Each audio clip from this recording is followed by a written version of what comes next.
Selamat pagi Bapak Ibu yang terkasih dalam Tuhan. Kita akan belajar kembali akan kebenaran firman Tuhan di dalam kitab Ester pada kesempatan pagi hari ini. Namun sebelum kita membaca dan merenungkannya, mari kita berdoa. Terima kasih ya Tuhan, kami bersyukur untuk kasih setiamu yang boleh menyertai kami, yang boleh memimpin kami hingga saat ini. Dan kesempatan ini juga Tuhan berikan untuk kami boleh membaca dan merenungkan akan kitab Ester yang akan kami baca, boleh membuat kami semakin mengerti dan memahami akan Engkau dalam setiap karyamu Tuhan di dunia ini. Kami berdoa kiranya Tuhan memberkati hamba-Mu dan berkati kami semua yang akan mendengarkan firman Tuhan. Di dalam nama Tuhan Yesus kami berdoa dan mengucap syukur. Haleluya. Amin. Mari Bapak Ibu kita akan buka bagian firman Tuhan di dalam kitab Ester pasal 1. Saya akan bacakan bagi kita semua, Bapak Ibu Saudara sekalian dapat mengikuti di dalam Alkitabnya masing-masing. Demikian firman Tuhan, Ester pasal 1. Ayatnya yang pertama sampai ayatnya yang ke-22. Demikian firman Tuhan. Ratu Wasti dibuang. Pada zaman Ahasiweros, dialah Ahasiweros yang merajai 127 daerah mulai dari India sampai ke Ethiopia. Pada zaman itu ketika Raja Ahasiweros bersemayam di atas takhta kerajaannya di dalam benteng Susan, pada tahun yang ketiga dalam pemerintahannya, diadakanlah oleh Baginda perjamuan bagi semua pembesar dan pegawainya. Tentara Persia dan Media, kaum bangsawan dan pembesar daerah hadir di hadapan Baginda. Di samping itu, Baginda memamerkan kekayaan, kemuliaan kerajaannya dan keindahan kebesarannya yang bersemarak berhari-hari lamanya sampai 180 hari. Setelah genap hari-hari itu, maka Raja mengadakan perjamuan lagi 7 hari lamanya bagi seluruh rakyatnya yang terdapat di dalam benteng Susan, daripada orang besar sampai kepada orang kecil bertempat di pelataran yang ada di taman istana kerajaan. Di situ tirai-mirai daripada kain lenan, mori halus dan kain ungu tua yang terikat dengan tali lenan halus dan ungu muda bergantung pada tombol-tombol perak di tiang-tiang marmer putih. Sedang katil emas dan perak ditempatkan di atas lantai pualam, marmer putih, gewang, dan pelinggam.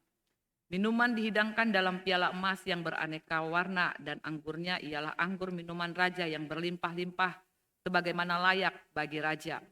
Adapun aturan minum ialah tiada dengan paksa, karena beginilah diisyaratkan raja kepada semua bentara dalam, supaya mereka berbuat menurut keinginan tiap-tiap orang. Juga Wasti sang ratu mengadakan perjamuan bagi semua perempuan di dalam istana raja Ahasiweros. Pada hari yang ketujuh ketika raja riang gembira hatinya karena minum anggur, bertitahlah Baginda kepada Mehunman, Bista, Harbona, Bikta, Abakta, Zetar, dan Karkas, yakni ketujuh sida-sida yang bertugas di hadapan Raja Ahasiweros, supaya mereka membawa Wasti sang ratu dengan memakai mahkota kerajaan menghadap raja untuk memperlihatkan kecantikannya kepada sekalian rakyat dan pembesar-pembesar pembesar-pembesar, karena sang ratu sangat elok rupanya. Tetapi Ratu Wasti menolak untuk menghadap menurut titah raja yang disampaikan oleh sida-sida itu, sehingga sangat geramlah raja dan berapi-apilah murkanya. Maka bertanyalah raja kepada orang-orang arif bijaksana, orang-orang yang mengetahui kebiasaan zaman, karena demikianlah kebiasaannya masalah-masalah raja dikemukakan kepada para ahli undang-undang dan hukum. Apapun yang terdekat kepada Baginda ialah Karsena, Setar, Atmata, Tarsis, Meres, Marsena, dan Memukan, ketujuh pembesar Persia dan orang dan Media yang boleh memandang wajah raja dan mempunyai kedudukan yang tinggi dalam kerajaan. Tanya raja, apakah yang harus diperbuat atas Ratu Wasti menurut undang-undang? Karena tidak dilakukannya titah Raja Ahasiweros yang disampaikan oleh sida-sida, maka sembah Memukan di hadapan raja dan para pembesar itu. Wasti sang ratu bukan bersalah kepada raja saja, melainkan juga kepada semua pembesar dan segala bangsa yang ada dalam segala daerah Raja Ahasiweros. Karena kelakuan sang ratu itu akan merata kepada semua perempuan, sehingga mereka tidak menghiraukan suaminya. Apabila diceritakan orang Raja Ahasiweros menitahkan supaya Wasti sang ratu dibawa menghadap kepadanya, tetapi ia tidak mau datang. Pada hari ini juga istri para pembesar raja di Persia dan Media yang mendengar tentang kelakuan sang ratu akan berbicara tentang hal itu kepada suaminya, sehingga berlarut-larutlah penghinaan dan kegusaran. Jikalau baik pada pemandangan raja, hendaklah dikeluarkan suatu titah kerajaan dari hadapan baginda dan dituliskan di dalam undang-undang Persia dan Media, sehingga tidak dapat dicabut kembali, bahwa Wasti dilarang menghadap Raja Ahasiweros, dan bahwa raja akan mengaruniakan kedudukannya sebagai ratu kepada orang lain yang lebih baik daripadanya. Bila keputusan yang diambil raja kedengaran di seluruh kerajaan, alangkah besarnya kerajaan itu. Maka semua perempuan akan memberi hormat kepada suami mereka daripada orang besar sampai kepada orang kecil. Usul itu dipandang baik oleh raja serta para pembesar. Jadi bertindaklah raja sesuai dengan usul memukan itu. Dikirimkanlah oleh baginda surat-surat ke segenap daerah kerajaan, tiap-tiap daerah menurut tulisannya dan tiap-tiap bangsa menurut bahasanya, bunyinya. Setiap laki-laki harus menjadi kepala dalam rumah tangganya dan berbicara menurut bahasa bangsanya. Demikian jauh pembacaan firman Tuhan kita pada kesempatan pagi hari ini. Bapak Ibu yang terkasih dalam Tuhan, kita bisa melihat bagaimana kitab Ester ini, ya, meskipun penulisnya tidak diketahui, tetapi kita bisa melihat bagaimana campur tangan Tuhan itu memakai ya orang-orang yang Tuhan boleh percayakan untuk apa? Untuk menulis bagian firman Tuhan yang mempunyai tema tentunya adalah kepedulian Allah yang memelihara. Kita bisa melihat bagaimana di dalam kitab Ester ini adanya persekongkolan ya yang dilakukan oleh Haman yang juga merupakan pejabat dari kerajaan Persia pada saat itu, dan kita tahu bahwa Haman itu adalah keturunan dari Agag ya, raja Amalek, dan bagaimana dia berusaha untuk melakukan pembunuhan besar-besaran terhadap orang Yahudi yang berada di lingkaran kerajaan Persia ya, yang juga tadi yang juga ada di 127 wilayah kekuasaan dari Raja Ahasiweros pada saat itu. Karena apa? Karena Haman ternyata dia memiliki dendam tersendiri terhadap orang Yahudi. Oleh karena apa? Oleh karena orang Amalek pun saat itu ya, ketika kalau kita bisa melihat di dalam sejarah itu mencatat bagaimana ketika Tuhan menyuruh Saul untuk ketika berperang melawan orang Amalek, menyuruh membunuh semua orang Amalek tanpa terkecuali. Tetapi apa yang dilakukan? Mereka tidak membunuh semuanya ya, mereka menyisakan Agag, raja orang Amalek. Ya, dan inilah menjadi asal muasal Bapak Ibu bagaimana dendam di dalam diri Haman, karena dia merupakan keturunan dari Agag raja Amalek, dan dia mempunyai misi tersendiri untuk apa? Untuk membunuh, untuk membinasakan semua orang Yahudi pada saat itu. Dan kita bisa melihat bagaimana seperti tema yang dikatakan tadi, kepedulian Allah memelihara ya atas perjanjiannya, atas apa yang sudah dinyatakannya, itu tidak bisa ya digagalkan oleh rencana manusia. Dan kita bisa melihat bagaimana melalui kitab Ester inilah bangsa Yahudi nanti kita tahu mereka terselamatkan oleh mufakat ataupun keinginan seorang Haman untuk membasmi, untuk membinasakan orang-orang Yahudi secara besar-besaran pada saat itu. Nah, kita bisa melihat bagaimana tanggal penulisannya yaitu 460 ataupun 400 sebelum Masehi ya, dan latar belakang dari penulisan ini pun bagaimana setelah kerajaan Babel itu direbut dan diganti oleh kerajaan Persia pada tahun 539 sebelum Masehi, bagaimana pusat pemerintahan bagi Yahudi buangan itu berpindah ke Persia ya, ibu kotanya Susan, dan menjadi latar belakang dari kisah si Ester ini. Dan pada kita bisa melihat pada masa pemerintahan Ahasiweros di dalam bahasa Ibrani, Xerxes dalam bahasa Yunani, dan juga kita bisa melihat Khashar Yashan ya dalam bahasa Persia yang memerintah pada saat itu. Nah, kita bisa melihat bagaimana untuk orang Yahudi sendiri membaca tulisan ini, Bapak Ibu, ini menjadi sebuah hal yang menyesakkan dada ya. Karena apa? Karena orang Yahudi segera menangkap satu makna di dalam diri mereka, ya. Bagi mereka hari ini mungkin itu satu hal yang begitu menyayat hati. Karena apa? Karena mereka langsung sadar satu hal. Bagaimana ketika saat itu tabernakel ataupun bait suci Yerusalem, dan bagi orang Yahudi di zaman Ester ini lebih-lebih menyesakan. Karena apa? Karena di zaman itu tabernakel sudah tidak ada lagi. Bait suci kemudian dikatakan sudah dibakar oleh Nebukadnezar puluhan tahun lampau ya. Dan Allah yang mereka sembah, Allah yang mereka percayai dalam tanda kutip menghilang entah kemana. Ya, dan kita bisa melihat semuanya itu menyadarkan. Oleh karena apa? Mereka juga sadar. Oleh karena apa? Karena mereka begitu berdosanya di hadapan Tuhan. Ya, apa yang terjadi ketika mereka di dalam pembuangan di Babel dan hal-hal yang terjadi itu mereka sadar karena mereka sudah menjauh daripada Tuhan. Nah, Bapak Ibu yang terkasih dalam Tuhan, kita bisa melihat ya bagaimana Allah di dalam karya agungnya itu begitu memeliharakan apa yang sudah difirmankannya, apa yang sudah dinyatakannya. Meskipun ada banyak usaha dari si iblis Bapak Ibu untuk ya supaya apa? Supaya rencana Allah itu tidak terjadi. Dengan salah satu halnya membasmi semua orang-orang Yahudi. Karena Yesus nantinya akan lahir dari keturunan Yahudi ya. Bagaimana siasat dari iblis untuk menggagalkan rencana Allah. Tetapi kita bisa melihat kedaulatan Allah itulah yang nyata atas sejarah peradaban keselamatan yang dinyatakannya bagi setiap kita melalui Tuhan kita Yesus Kristus.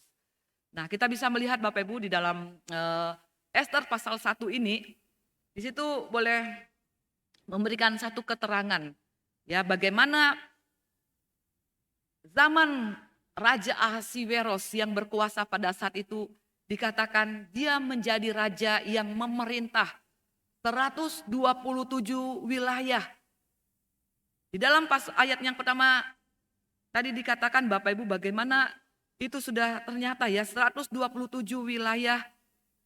Ya, dari ayat yang pertama mulai dari India dikatakan sampai kepada Ethiopia. Dan ini adalah wilayah yang tidak sempit Bapak Ibu ya, tetapi ini adalah wilayah yang sangat luas. Karena memang kerajaan Persia pada waktu itu sedang di masa kejayaannya, di dalam puncak kejayaannya. Dan bisa dikatakan mereka menguasai dunia pada saat itu. Dan kita bisa melihat bagaimana tentunya di dalam daerah kekuasaan yang begitu dan sangat luas, Ahasiweros ya mempunyai keinginan Bapak Ibu ya untuk apa? Dia untuk mempersatukan, menyatukan kerajaan itu dari India sampai Ethiopia. Maka tidak heran Alkitab mencatat bahwa kemudian Raja Ahasiweros itu mengadakan pesta yang pertama diadakan oleh raja kepada seluruh orang yang tersebar di 127 wilayah itu. Dan dia memanggil perwakilan, tentunya perwakilan yang dipanggil pada saat itu adalah pejabat-pejabat ya tinggi, raja-raja yang hadir memenuhi undangan dari Raja Ahasiweros pada saat itu. Nah, Bapak Ibu yang terkasih dalam Tuhan, kita bisa melihat bagaimana ketika orang-orang itu datang, ketika utusan-utusan, ketika pembesar-pembesar, ketika raja-raja dari 127 wilayah ini hadir Bapak Ibu.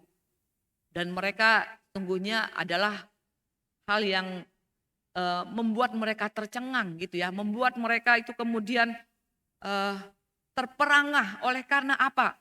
Karena ini adalah sebuah pesta termegah, sebuah pesta termewah di dalam sepanjang sejarah.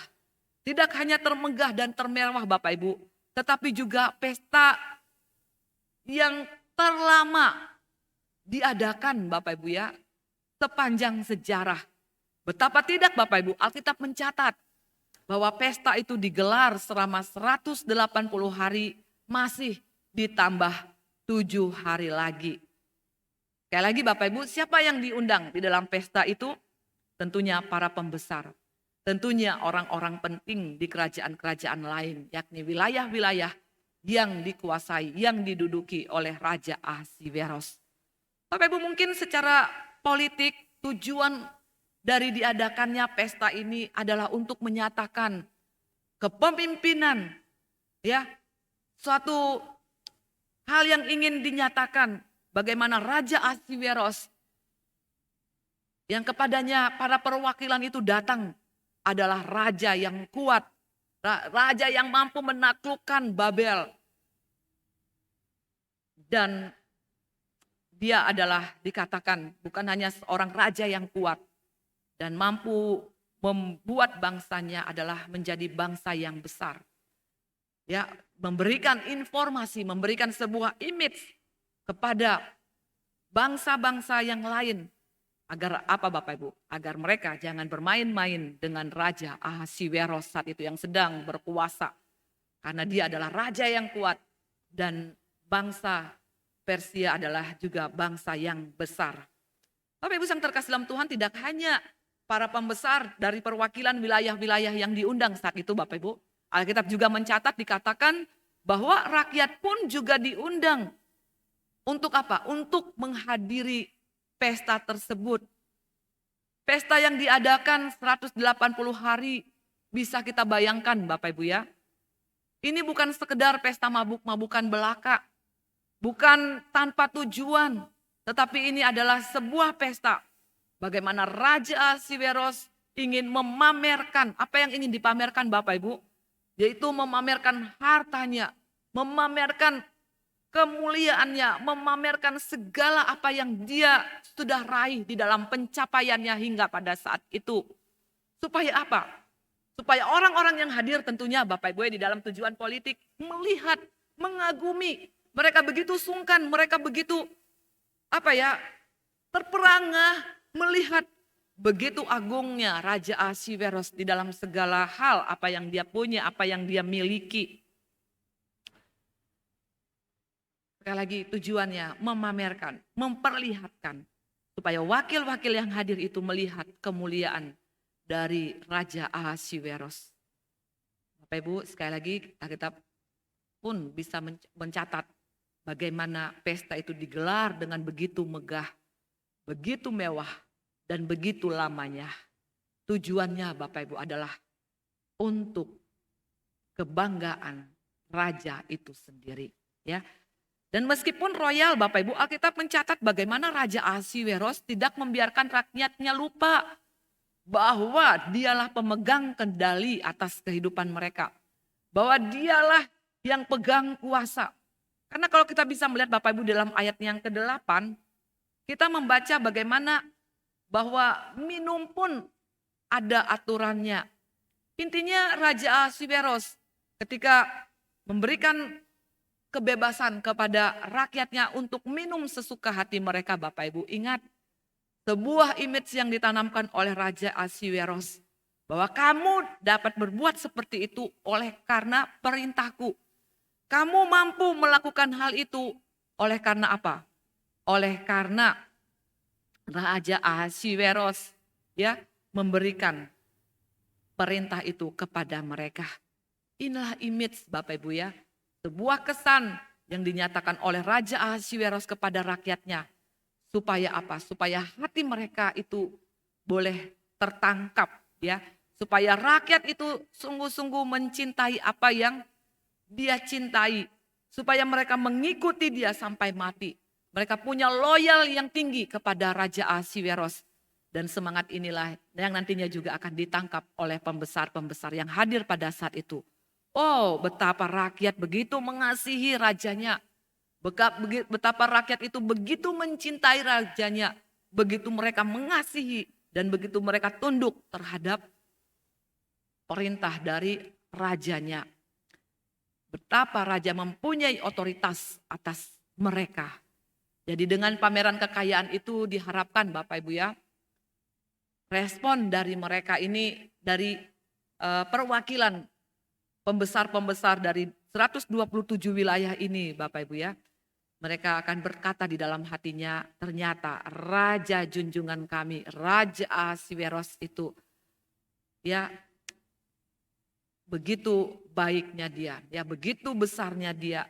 Oh, begitu dia itu agung, begitu dia besar dan begitu mewah di dalam setiap keberadaannya. Dan memang benar Bapak Ibu, kalau kita melihat kemudian mereka memberikan upeti. Dengan kata lain mereka membayar pajak kepada Raja Ahasiweros.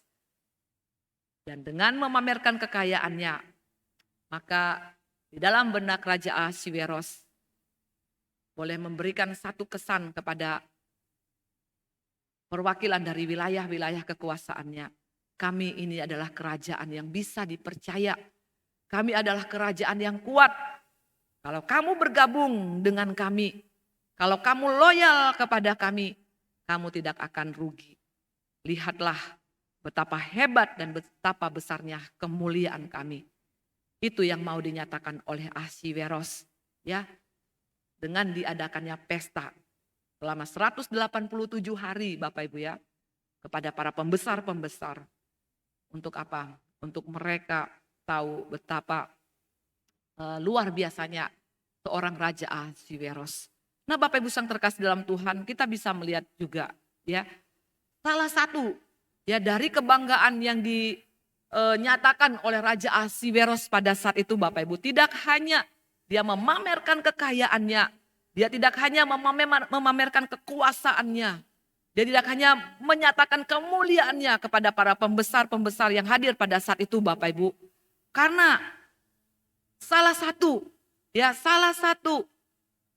kebanggaan yang nantinya dinyatakan oleh Raja Ahasiweros di akhir pesta itu adalah dia memperkenalkan permaisurinya, ya, seorang ratu yang Alkitab katakan tadi Bapak Ibu, dia seorang ratu yang cantik, elok rupanya, dan ratu yang dikatakan adalah Ratu Wasti di sini menjadi salah satu kebanggaan Raja Ahasiweros ya, yang akan dipamerkan nanti Bapak Ibu, yang akan dinyatakan nanti di akhir perayaan pesta yang digelar oleh Raja Ahasiweros.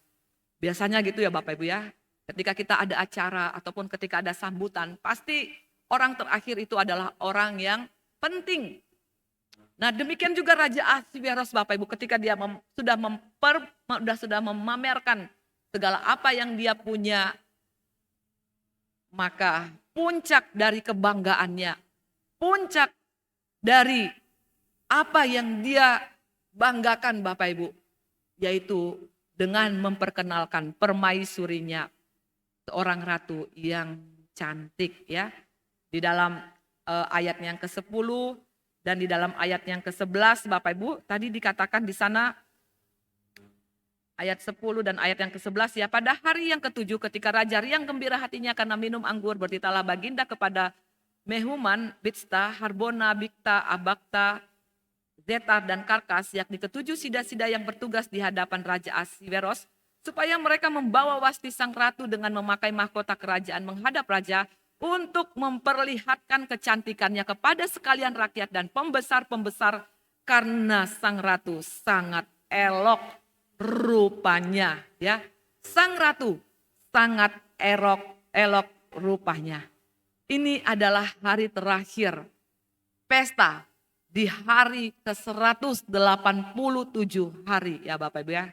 Ketika sang raja telah memamerkan seluruh hartanya, jadi sekarang adalah puncaknya. Inilah harta yang terakhir. Inilah harta yang paling berharga buat dia. Dan dia ingin pamerkan ke semua yang hadir. Tidak hanya kepada para pembesar-pembesar yang hadir pada saat itu, juga kepada seluruh rakyat Persia yang diundang oleh Raja Ahasiweros di dalam pesta yang digelarnya. Bapak Ibu sang terkasih dalam Tuhan, luar biasa. Ya, begitu hal yang membuat orang itu tentunya Bapak Ibu ya berdecak kagum. Mereka akan di dalam pikiran Raja Ahasweros, mereka akan luar biasa mengagumi, mereka akan tunduk, mereka akan begitu hormat. Karena apa? Karena pencapaian-pencapaiannya yang tidak hanya berupa harta kekayaan, kekuasaan dan kemuliaan dunia ini, tetapi juga Ahasweros punya seorang ratu permaisuri yang begitu cantik, yang juga menjadi kebanggaannya. Bapak Ibu sang terkasih dalam Tuhan, Alkitab mencatat pada akhir pesta itu, Ahasweros kemudian memanggil Wasti dan Ratu Wasti pun dipanggil ya oleh siapa Bapak Ibu dikatakan tadi dalam ayat yang ke-10 memerintahkan kepada Baginda, kepada Mehuman, Bista, Marbona, Bikta, Abakta, Zeta dan ketujuh dan Karkas yakni ketujuh sida-sida yang bertugas di hadapan Raja Ahasweros saat itu untuk memanggil Ratu Wasti. Bapak Ibu yang terkasih dalam Tuhan, tentunya sekali lagi di dalam benak Raja Ahasweros, dia sudah tidak sabar Bapak Ibu ya untuk melihat, untuk kedatangan seorang Ratu Wasti ya sebagai puncak bagaimana dia memamerkan kecantikan Ratu Wasti di acara puncak perayaan pesta yang digelarnya pada saat itu. Bapak Ibu yang terkasih dalam Tuhan, tentu bukan hanya Raja Ahasweros yang sungguh menantikan gitu Bapak Ibu ya. Tetapi juga para pembesar-pembesar yang hadir pada saat itu. Dan seluruh rakyat yang menantikan ratu mereka yang dikatakan begitu cantik. Karena apa Bapak Ibu? Karena permaisuri ataupun ratu itu tidak sesuka hati gitu ya Bapak Ibu ya. Tidak kehendak hatinya untuk keluar istana memperlihatkan dirinya kepada semua orang, tidak. Kalau raja tidak menyuruh, kalau raja itu tidak memanggil, tidak memperkenankan dia untuk hadir di dalam satu acara, maka ratu itu tidak diperbolehkan. Maka kita bisa melihat orang-orang tentunya sudah ya tidak sabar gitu Bapak Ibu, tidak sabar untuk apa? Untuk menantikan seorang ratu yang menjadi kebanggaan dari seorang raja Nebukadnezar. Raja Ahasweros, sorry Bapak Ibu. Kita bisa melihat bagaimana Alkitab mencatat ya ayat yang ke-12. Ketika yang dinanti-nantikan itu Bapak Ibu tidak ya begitu diharapkan bagi mereka, tetapi dia tidak hadir. Bahkan para sida-sida tadi Bapak Ibu memberikan pesan pada raja bahwa Ratu Wasti itu ternyata menolak untuk menghadap raja. Bapak Ibu, ketika kita mendengar akan hal ini, tentunya kita yang pendengar pada masa ini Bapak Ibu, kita akan terhenyak gitu ya, kita akan kaget, kita akan syok mendengar penolakan yang dinyatakan oleh Ratu Wasti pada saat itu. Ayat yang ke-12 dikatakan apa Bapak Ibu? Tetapi Ratu Wasti menolak untuk menghadap menurut titah raja yang disampaikan oleh sida-sida itu. Sehingga sangat geramlah raja dan berapi-apilah murkanya. Kalimat yang dinyatakan oleh sida-sida itu, pesan yang disampaikan oleh Ratu Wasti kepada sida-sida itu. Tentunya membuat kita, apalagi Bapak Ibu, orang-orang yang sedang menunggu kedatangan Ratu Wasti. Tentunya mereka kaget dengan berita itu. Karena apa? Karena selama 187 hari sang raja itu sudah berusaha menunjukkan segala apa yang dia sudah punya. Segala pencapaiannya di dalam bentuk harta, kuasa, kemuliaan. Namun semuanya menjadi hancur. Karena akhirnya Bapak Ibu, semua orang yang ingat. Semua orang ingat hari ini hanyalah yang terakhir, bahwa istrinya tidak mau menurut kepadanya, bahwa istrinya memberontak terhadap dia, bahwa istrinya tidak mau taat kepada dia. Bayangkan seperti apa dampaknya. Dalam satu ayat, semua panggung yang sebelumnya sudah dibangun sedemikian rupa, ya selama 187 hari, segala kemewahan, segala kemuliaan dalam harta benda, kekuasaan yang dimiliki oleh Raja Nebukadnezar yang sudah dibangun sedemikian rupa selama 187 hari, sekarang runtuh berkeping-keping. Mungkin di dalam kebanyakan benak orang yang hadir pada saat itu, mereka mungkin akan berkata, Bapak Ibu ya, orang yang katanya memerintah, orang yang katanya hebat, orang yang katanya mempunyai segalanya, orang yang katanya menguasai 127 wilayah dari India sampai Ethiopia, ternyata tidak bisa mengontrol rumah tangganya. Ternyata tidak bisa mengatur istrinya. Toh lihat istrinya saja menolak permohonannya, menolak permintaannya. Bapak Ibu yang terkasih dalam Tuhan, di dalam ayat yang ke-12 dikatakan tadi, sangat geramlah raja dan berapi-api mukanya. Intinya Bapak Ibu, kita bisa melihat mau ditaruh di mana mukanya saat itu gitu ya. Mau taruh di mana wibawanya sebagai seorang raja yang dikatakan sebagai raja yang besar, sebagai seorang pemimpin dari bangsa yang besar. Mau taruh di mana rasa malunya. Kita bisa melihat Bapak Ibu yang terkasih dalam Tuhan. Pada zaman itu perintah raja adalah mutlak. Perintah raja adalah sesuatu yang harus. Tapi kita bisa melihat seorang Ratu Wasti, dia berani menolak permintaan raja. Karena kita tahu Alkitab juga mencatat bagaimana ternyata Ratu Wasti juga menggelar pesta sendiri. Ya, ada pesta di dalam pesta gitu ya. Dia seolah-olah ingin menyaingi pesta yang diadakan oleh raja.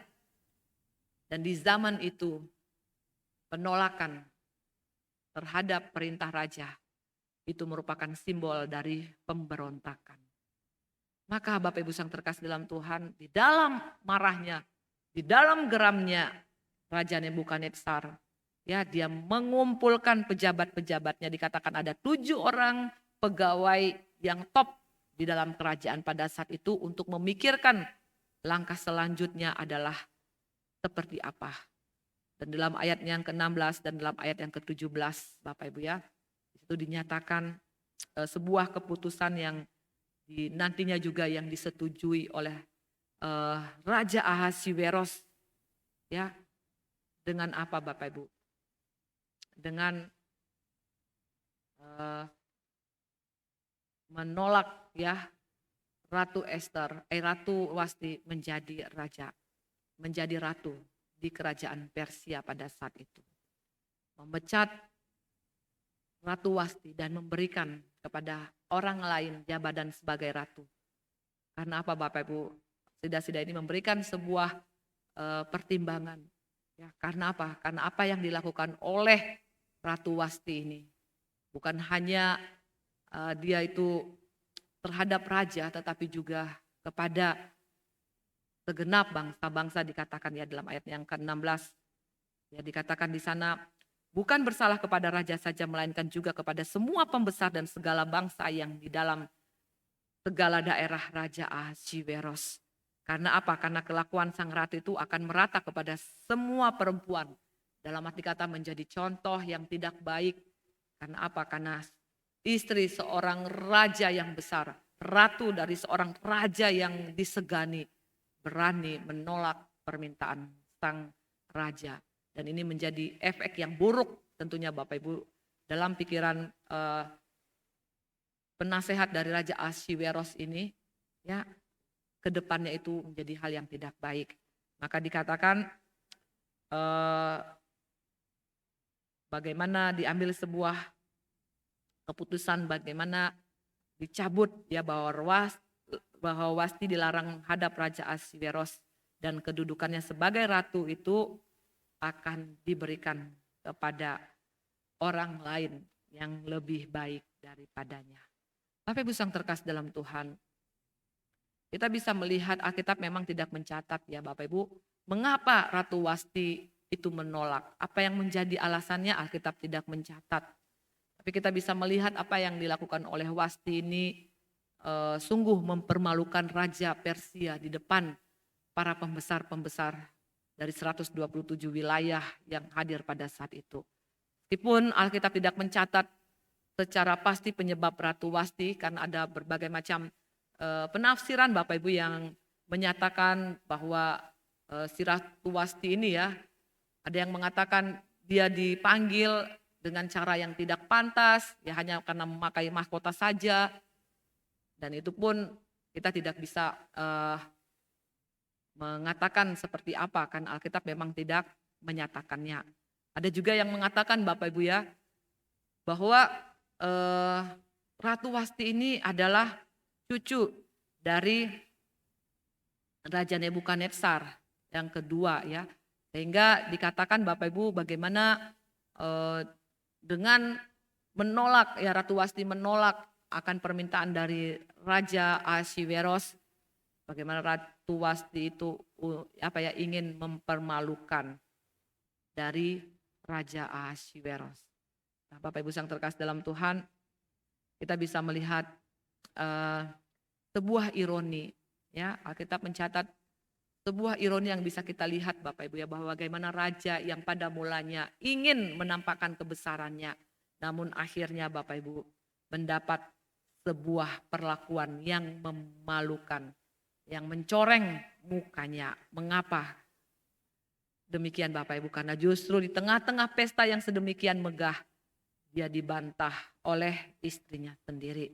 Dan kita melihat bagaimana seorang petinggi istana itu ya, keputusan sudah diambil menarik jabatan Ratu Wasti memberikannya kepada orang lain. Tapi yang terkasih dalam Tuhan, kegagalan ini tentunya ya ada di dalam pimpinan Tuhan. Semuanya ada di dalam pimpinan Tuhan ya Bapak Ibu. Karena kenapa? Kita bisa melihat bahwa pemberontakan yang dilakukan oleh Wasti dan akhirnya raja membuang Ratu Wasti itu menjadi pintu bagi Ester untuk menjadi ratu, menggantikan Wasti pada saat itu. Ya, membuka jalan bagi Ester menuju mahkota. Maka Bapak Ibu yang terkasih dalam Tuhan, kita bisa melihat ya bahwa hal yang pertama dari Ester pasal 1 ini, kita bisa melihat bahwa segala sesuatu yang dikejar ya oleh dunia itu Bapak Ibu tidak akan pernah cukup untuk memuaskan kita ya. Tidak akan pernah cukup Bapak Ibu, apa yang ditawarkan oleh dunia ini tidak akan pernah cukup memuaskan manusia. Tidak ada satupun di dunia ini yang cukup besar untuk memberikan kepuasan kepada kita.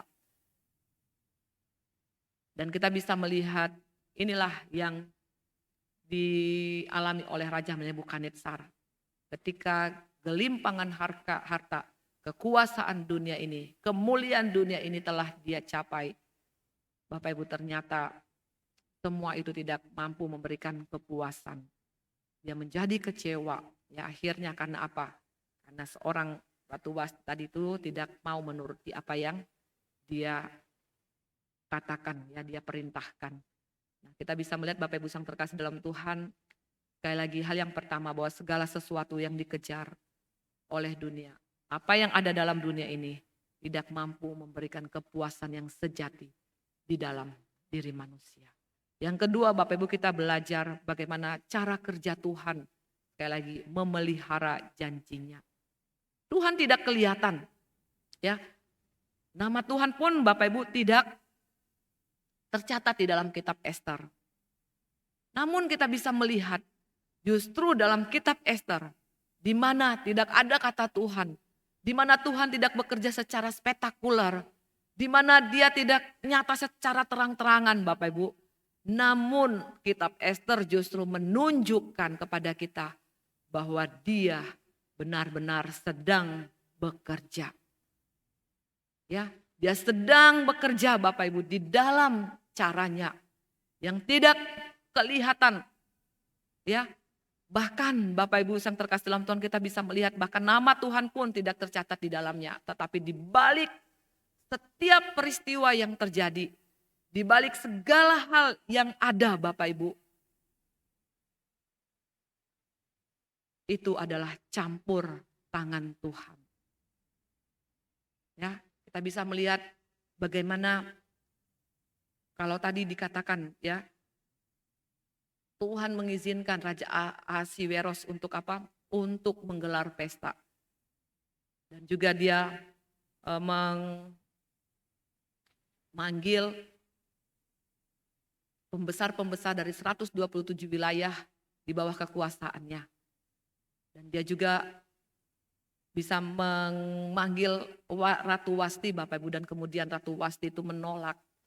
Semua itu adalah cara kerja Tuhan yang tidak kelihatan. Ya Bapak Ibu ya, kita bisa melihat di sana. Karena apa?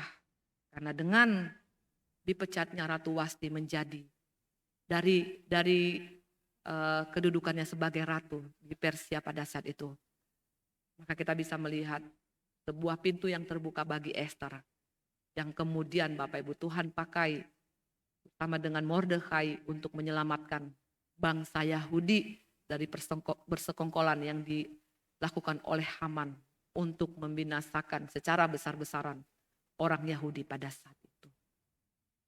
Meskipun dia tidak tampak, meskipun namanya tidak tercatat, tetapi dia sungguh-sungguh bekerja. Allah benar-benar sedang bekerja. Semua yang terjadi atas kehendak Tuhan. Dan pada akhirnya Bapak Ibu kita bisa melihat bahwa rencananya lah yang nyata.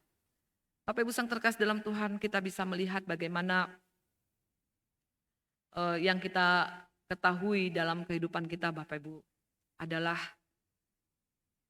bahwa di atas semua yang dunia tawarkan ini, di atas semua kemuliaan dunia yang sedang ditawarkan oleh iblis kepada manusia, dan manusia sedang mencarinya, manusia sedang mengupayakan, manusia sedang bekerja keras Bapak Ibu untuk apa? Untuk meraih, mencapai apa yang dunia tawarkan. Alkitab mencatat dari pembelajaran kitab Esther ini, kita tahu bahwa semuanya itu akan menjadi sia-sia. Di atas semua yang dunia tawarkan, pemberian Allah di dalam Yesus Kristus Tuhan kita itu jauh lebih baik. Coba kita pikirkan Bapak Ibu, pasal 1 berbicara mengenai seorang raja yang memanggil pengantinnya untuk datang ke suatu perjamuan. Ya. Dan kita bisa melihat bagaimana jika Ratu Wasti mungkin tidak tanpa campur tangan Tuhan Bapak Ibu ya, Ratu Wasti mungkin tetap pada posisinya. Kita bisa melihat bagaimana apa yang dinyatakan Bapak Ibu ya, bagi kedatangan Yesus ke dalam dunia ini mungkin itu tidak terjadi. Tetapi Bapak Ibu sang terkasih dalam Tuhan, kita bisa melihat bagaimana apa yang sudah Allah firmankan. Tidak mampu Bapak Ibu ya, dunia ini, iblis, kekuatan apapun Bapak Ibu yang menggagalkan apa yang menjadi rencana Tuhan. Allah punya cara untuk apa? Untuk menepati, untuk menyelesaikan dan mengerjakan apa yang sudah dinyatakannya bagi karya keselamatan itu di dalam Kristus Yesus yang akan datang ya ke dalam dunia ini melalui satu bangsa yang sudah Tuhan pilih, yaitu Yahudi Bapak Ibu ya. Dan kita bisa melihat bagaimana bangsa Yahudi kemudian terselamatkan oleh karena apa? Oleh karena campur tangan Tuhan. Karena tanpa Tuhan bekerja, Tuhan yang tidak terlihat itu, dia yang sedang benar-benar bekerja Bapak Ibu, itu menjadi suatu hal yang mustahil. Ya, dan kita bisa melihat bagaimana pemberian Allah di dalam Yesus Kristus adalah satu pemberian Bapak Ibu yang tidak bisa dibandingkan dengan hal apapun yang ada dalam dunia ini. Segala apa yang dalam dunia ini tidak mampu memberikan kepuasan. Tetapi Dia yang adalah Allah Yesus Kristus Tuhan kita yang hadir ke dalam dunia ini. Dialah yang akan memberikan kelegaan. Dia yang akan memberikan kepuasan di dalam dahaga kita di dunia ini Bapak Ibu. Dia memberikan kepada kita keselamatan hidup yang kekal. Dan selanjutnya kita bisa melihat bagaimana kita bisa melihat Bapak Ibu ya, bahwa dunia dan segala isinya hanya menuju kepada kebinasaan. Ketika kita mengejar dunia ini Bapak Ibu, kebinasaan yang pada ujungnya kita akan dapati. Maut yang pada ujungnya kita dapati. Tapi ketika Tuhan memilih kita dan kita boleh merespon dengan segala ya ketaatan kita, dengan segala hati kita yang boleh mengasihi Dia, maka kita tahu Bapak Ibu, keselamatan itu yang boleh dianugerahkan kepada kita. Hidup yang kekal itu Allah anugerahkan kepada kita. Biarlah kita pada kesempatan pagi hari ini Bapak Ibu boleh belajar bagaimana kita boleh merespon Tuhan di dalam kehidupan kita. Dia punya rencana atas kehidupan kita, maka kita tidak lagi Bapak Ibu mengedepankan segala rencana-rencana kita. Dia punya kehendak atas kehidupan kita, maka kita tidak lagi mengedepankan kehendak kita yang terjadi atas kehidupan ini. Dia punya rancangan atas kehidupan kita, maka kita boleh menyerahkan kepadanya segala rencana-rencana kita. Dan biarlah kita boleh hidup, belajar seturut dengan kehendak Tuhan, sesuai dengan jalan Tuhan, melakukan apa yang menjadi rencana Tuhan di dalam kehidupan kita, mengakui Dia dan mengikuti Dia sebagai Tuhan, sebagai Raja di atas segala raja. Pertanyaannya Bapak Ibu, apakah kita benar sudah menjadikan Dia Tuhan yang berdaulat penuh atas kehidupan kita? Ataukah kita sedang menjadikan diri kita sendiri ya Raja atas kehidupan kita? Bukankah Tuhan yang boleh berdaulat, yang boleh mengontrol ya atas kehidupan kita? Bukan lagi ego kita Bapak Ibu. Maka kita bisa melihat, belajar Ester pasal 1, kita diingatkan untuk menyadari siapa diri kita di hadapan Tuhan.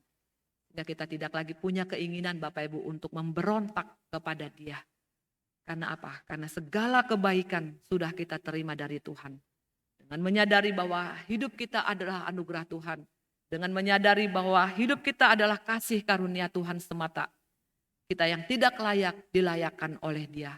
Kita dijadikan berharga. Kita yang sudah ditebus bukan dengan sesuatu barang yang murahan. Tetapi Alkitab mencatat dengan darah yang tidak ternilai harganya. Maka jangan sampai kita menganggap murahan segala kebaikan Allah di dalam kehidupan kita yang kita terima secara cuma-cuma. Bapak Ibu Sang terkasih dalam Tuhan, kita boleh belajar dan kiranya kebenaran firman Tuhan ini Bapak Ibu ya, boleh menolong kita menghargai dan boleh menghormati Dia, Raja di atas segala raja. Dia yang akan datang kelak Bapak Ibu. Dan Dia akan datang pada kali yang kedua untuk menghakimi orang yang hidup dan yang mati. Tetapi biarlah kita boleh sungguh-sungguh mentuhankan Dia, merajakan Dia dengan mau taat, dengan tunduk, melakukan perintahnya di dalam hati yang mengasihi Tuhan. Amin. Untuk firman Tuhan, mari kita berdoa. Tuhan, sungguh besar anugerah-Mu dalam kehidupan kami. Belajar dari kitab Ester ini kami belajar banyak hal Tuhan. Bahwa Engkau memeliharakan apa yang telah Engkau rencanakan, apa yang telah Engkau pikirkan Tuhan bagi keselamatan kami. Meskipun ada banyak cara dari iblis Tuhan untuk membatalkan setiap rencana-Mu.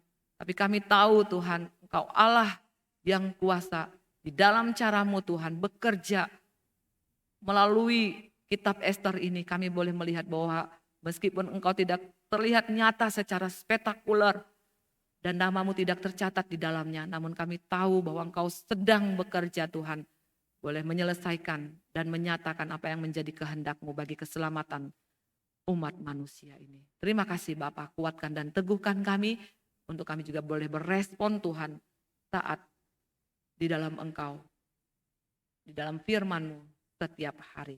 Terpujilah Engkau ya Tuhan, inilah doa dan permohonan kami. Di dalam nama Tuhan Yesus kami berdoa dan mengucap syukur. Haleluya. Amin.